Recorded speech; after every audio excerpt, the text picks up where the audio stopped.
Ընդհանրապես ինչ պատմություն է դա։ Պարոն Հայրապետյան, ռուսական ալիքների հետ կապված քննարկումներ կան։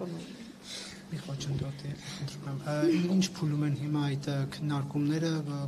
առաջարկներ էր փոխանցում Երևանը Մոսկվային, ընդհանուր հայտարարի եկաք, թե ոչ։ Առաջիկայում մեր Ոչինչ կամերաներ։ Առաջիկայում դժվար կլինի, բայց շատ լավ։ Առաջիկայում մենք ընդհանրապես համաձայնագրի վերաբերյալ մեր պատկերացումները մենք բարբերաբար պատկերացումներով կիսվում ենք ռուս գործընկերների հետ եւ այդ երկխոսությունը շարունակվելու է ամենայն հավանականությամբ Երևանյան հանդիպմամբ։ Մենք հրավիրել ենք մեր գործընկերներին աշխատանքային քննարկում ունենալ Երևանում, որտեղ շատ կոնկրետ առաջարկներ ենք ներկայացնելու եւ այդ քննարկումների արդյունքում բարձ կլինի, թե համաձայնագրի որ դրույթները ինչպես կարող ենք վերախմբագրել։ Համաձայնագրի Դուք ինչպես եք առաջարկում որ պահը խմբագրել, որովհետև այնտեղ միայն նշում էր, որ չպետք է կներեք ելնելով ներողություն, հետո կլսեմ ձեզ պոլիտկորեկտությունից, այդուհանդերձ հիմա ես չեմ կարող դետալային քննարկում ունենալ հանրային հրապարակային ձևաչափով, բայց երբ մեր գործընկերների հետ վերջնականացնենք մեր պատկերացումները ընդհանրապես համաձայնագրի վերաբերյալ, նաև հրապարակային հայտարարությամբ հանդես կգամ։ Պարոն Հայրապետյան, այսինքն համաձայնագիրը պարտադիր կվերանայվի, թե դա երկկողմ քննարկումների արդյունքում կորոշվի եւ եթե վերանայվի դա ավարտեմ շարունակեմ եւ եթե վերանայվի դա կլուծի են խնդիրները, որոնց մասին բազմաթիվ անգամներ բարձրաձայնել եք կապված հեռարձակվող նպատակը իհարկե դա է, այսինքն նպատակն այն է, որ մենք ունենանք այնպիսի համաձայնագրի, որը ճիշտ կհասցեագրի խնդիրները եւ կբացառի այնպիսի կոնտենտ, որը նախկինում խնդրահարույց է համարվել մեր կողմից։ Այսինքն այս երկխոսության դիալոգի նպատակը հենց դա է, այսինքն մեր առաջարկները միտված են նրան, որ ունենանք այնպիսի համաձայնագիր, որտեղ որևէ բաց չի լինի եւ բոլոր խնդիրները իրենց հետևանքներով հասցեագրվեն։ Վերանայելու մասով կվերանայվի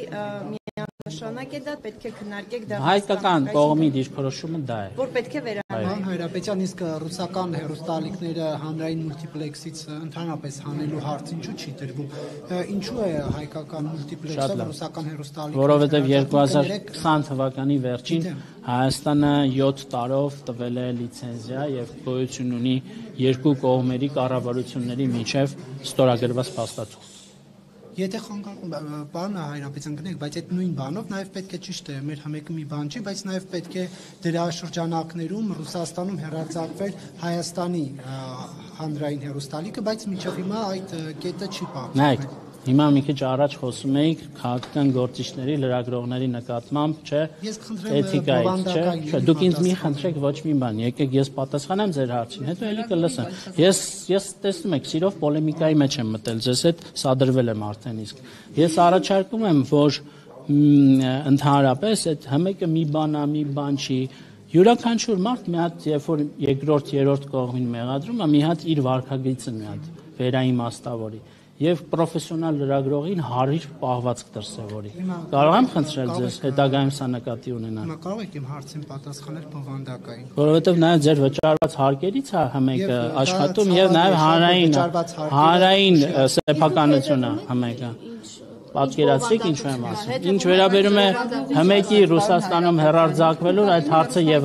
այդ հարցը եւս օրակարգում է։ Որ հեռարձակվի։ Հա, այսինքն ճիշտ նույն սկզբունքով։ Բայց դա արդեն խախտում է համաձայնագրի, որովհետև իրենց ալիքները մեր հանրային մուլտիպլեքս։ Համաձայնագրով ռուսական կողմը չի պարտավորվել հմեկը հեռարձակել հմեկի հանրային մուլտիպլեքսում։ Բայց ինչու այդպիսի համաձայնագիր կնքվել մի դեպքում պարտադիր պահանջով ռուսական 4 հեռուստաալիք Հայաստանում եւ 0 դժվարանամ այս բանը։ Այսինքն դուք համաձայնագիր այնպես եք փոխելու, որ հանրային հեռուստաընկերությունը այնտեղ վերահարցակվի։ Ես նման բան չասացի։ Ես միայն ասում եմ մեր դիրքորոշումը ինչպիսին է, այսինքն մենք համարում ենք, որ եթե ռուսական կողմը ունի հանրային մուլտիպլեքս, ապա համեկը եւս կարող է հեռարձակվել ռուսական հանրային մուլտիպլեքսով եւ նախկինում այդ առաջարկը արել ենք ռուսական կողմին, դեռևս դա չի ընդունել։ Բոլոր հեռուստաընկերությունները ինչ պարտքերը տվել են։ Այո։ Եթե չընդունեն, հնարավոր է այստեղ էլ որոշումը վերանայվի։ Այսինքն եթե շարունակենք ընդունել այդ դա ես հիմա չեմ կարող ասել։ Իսկ հնարավոր է 7 տարի նրանալուց հետո ընդհանրապես որոշվի, որ պետք չի հանրային մուլտիպլեքսում ռուսական քարոզչամիջոցներ լինեն։ Ոչ թե ռուսական, այլ որևէ այլ երկրի ոչ թե քարոզչամիջոց ես անվանեմ, դուք դա անվանեցիք, այլ որևէ հեռուստաալիք, այո, հնարավոր է, իհարկե։ Դա կյանքը ցույց կտա 2027-ի վերջին, երբ ավարտվի համաձայնագիրը, այդ ժամանակ արդեն հստակ կլինի։ Եվ պարոն Հայրապետյան, դուք սրտացավորեն մոտեցաք հանրային հեռուստաընկերության բովանդակությանը, դուք հետևում եք ձեզ որպես հարկատու, որպես քաղաքացի, ՀՄԷԿ-ի արտադրանքը, այդ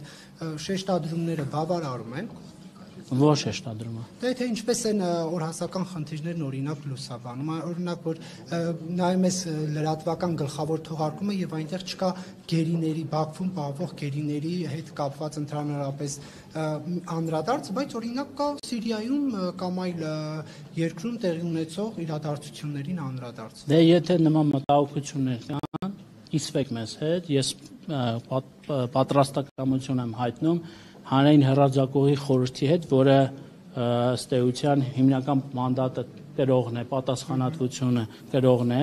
այս իմաստով խորհրդի նախագահի եւ ընդհանրապես խորհրդի անդամների հետ քննարկել այս հարցը։ Իսկ հանրային շրջանակներում եւ լրագրողական շրջանակներում մտահոգություններ, ես պարոն Շիրինյանի եւ մյուս խորհրդի անդամների հետ պատրաստ եմ այդ հարցը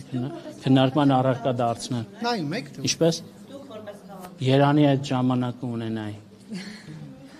Վերջ։ Ձեր առողջությունը բավականին քննարկումները ի վերջո կարգավորվեցին, թե ես հասելիք չունեմ այդ առումով։ Վերջ, մեզ ձեզ լավ